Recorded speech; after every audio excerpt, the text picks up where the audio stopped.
All right, we got to talk about Donovan Mitchell. This dude is now averaging 31.3 points and shooting 56.4% from the field, including 35.5% from three-point range. And yeah, I know that's a lackluster three-point shooting percentage, and it's just a 4-game sample size, albeit, but I don't really care about that. Donovan Mitchell is simply torching opponents with his signature blend of speed, athleticism, and some pretty damn crafty ball handling out there. Knocked around and finally secured. Here's Donovan Mitchell. Cross, drive, sham god. That is absurd for Donovan Mitchell. He's just out here playing 21. Do your boy a favor and smash that like button, subscribe to keep the NBA content coming, and hit that notification bell so you stay locked in all season long. Let's dive in. Listen, I know that we have seen Donovan Mitchell put up numbers in the past. Hell, we've seen him put up numbers to begin a season in the past, but it's how he is doing it necessarily that has me floored. Spida has indeed drilled 11 triples in these 4 games, but it's taken him 31 attempts to do so. We've seen him do better in that regard, meaning he is shooting 35.5% from the arc. That's not truly bad, but it's not great either. It's close to league average. Spida step backs and pull-up trays will always be a thing of beauty to me, and he's damn dangerous when he's doing it, right? And we love that new celebration, you know, the web shooters, Spider-Man, right? But it's what he's done inside the three-point line that has truly impressed me. He is completing a staggering 69% of his attempts from the mid-range area so far this season. And even when you break that into specific zones, because they do that depending upon where you look, cleaning the glass actually does it very well, it becomes even more impressive. He is knocking down 71.4% from the short mid-range zone, which is any shot outside of 4 feet but inside of 14, and he's at 67% from the long mid-range zone, or rather long twos as we like to think of them. That is anything outside of 14 feet but inside the three-point line. He has 10 of 15 inside the restricted area as well, so he's in there, he's attacking folks with reckless abandon, and more often than not it is working. He is just so damn effective when driving the basketball to begin this season. And we've seen him do this obviously in the past couple of years that he's been here and in the years prior to that in Utah, but it just seems fully unleashed out there right now. And roughly 31 of his 44 field goals have been unassisted, which means that his self-creation is just on an entirely different level right now, which is especially important without the second best self-creator on the roster still not out on the court yet, and Darius Garland, and you still don't have Max Strus available to you, one of your better ball handlers and playmakers. All of this has led to Don producing his second most total points in any 4 appearance stretch to kick off a season since he's arrived in Cleveland, with 125 total points scored. Mr. Mitchell actually has the 3rd most total points in the NBA this year as of recording this, behind the Lakers' Austin Reeves and OKC's SGA, who are both tied at 143 apiece. He actually has the 3rd highest scoring quarter by any player this year too, with his 21.3 against the New York Knicks to open this season. And yes, the one thing that everybody's yapping about, everybody's talking about, is the assist numbers.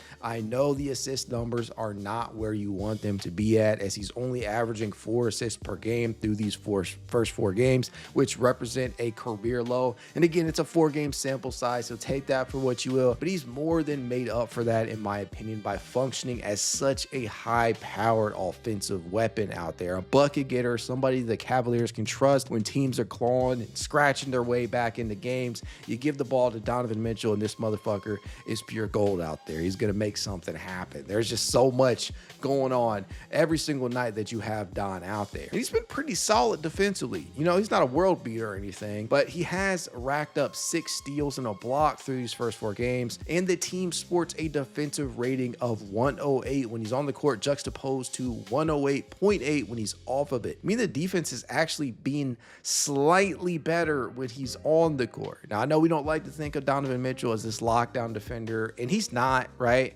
But at the NBA level, while he hasn't looked like this two-way force, Don, when he wants to, man, he could lock in defensively. And when he does, genuinely the rest of the roster, rest of the rotation, whoever else is out there with him, follow suit. And it's been a beautiful thing to see for this Cleveland Cavaliers team, who is capable of locking in at the drop of a hat. And you saw that just last night against the Detroit Pistons, where they absolutely locked in, especially in the first 3 quarters. It's an insane amount of production that you are getting from Donovan Mitchell right now. With the absence of Darius Garland and Max Strus, Don is currently the de facto point guard, which is a role he's become quite familiar with over the years, but he's also still seeing time at the 2 and even a little bit at the 3 as players like Lonzo Ball and Craig Porter Jr., Jalen Tice, and Tyrese Proctor have shown to be reliable ball handlers, and in the case of Ball specifically, in a good playmaker in their own right. So the current breakdown is 58% of his minutes at the point, 36% of his minutes at the 2, and even 6% at the 3. So he's shown you that versatility out there, and he's been everything that Kenny Atkinson has asked him to be at times. Now here's the deal. I know that it's always going to be a work in progress in terms of playmaking and facilitation out there, as Don is just not the same type of facilitator or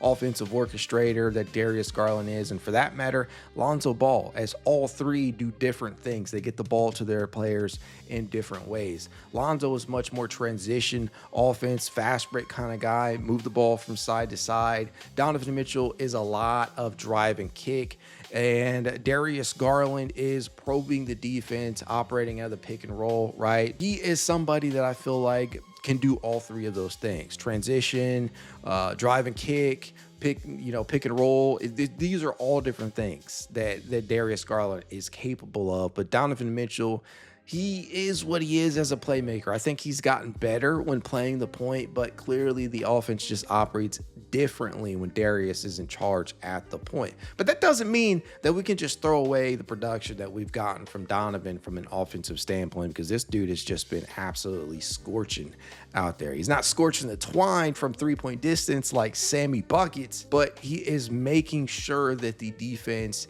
feels his dribble penetration, right? That it's crazy because this dude is unleashing a full arsenal of weapons, a full bag work out on these opposing defense, whether that be hezzies or Euro steps or sham gods or pump fakes. Like, there's just a multitude of weapons that Donovan Mitchell has pulled out of his bag and let loose on the defense. And I just couldn't be any more impressed from an offensive standpoint than I have been with Donovan Mitchell through these first 4 games. Yes, there are things that he can do better. Yes, he is not a perfect player. Yes, I expect for things to cool off eventually. He's not going to hit 30 every single night out there, as the Cavaliers don't really need him to, as they're trying to focus much more on developing Evan Mobley's self-creation. And I think that's going to be touch and go. But what I do know is that when the Cavaliers need a bucket, when the Cavaliers need to lock the fuck in, Donovan Mitchell is a good guy to have on your roster. I couldn't be happier. You guys let me know how you feel about his first 4 games in the comments below. And as always, go Cavs.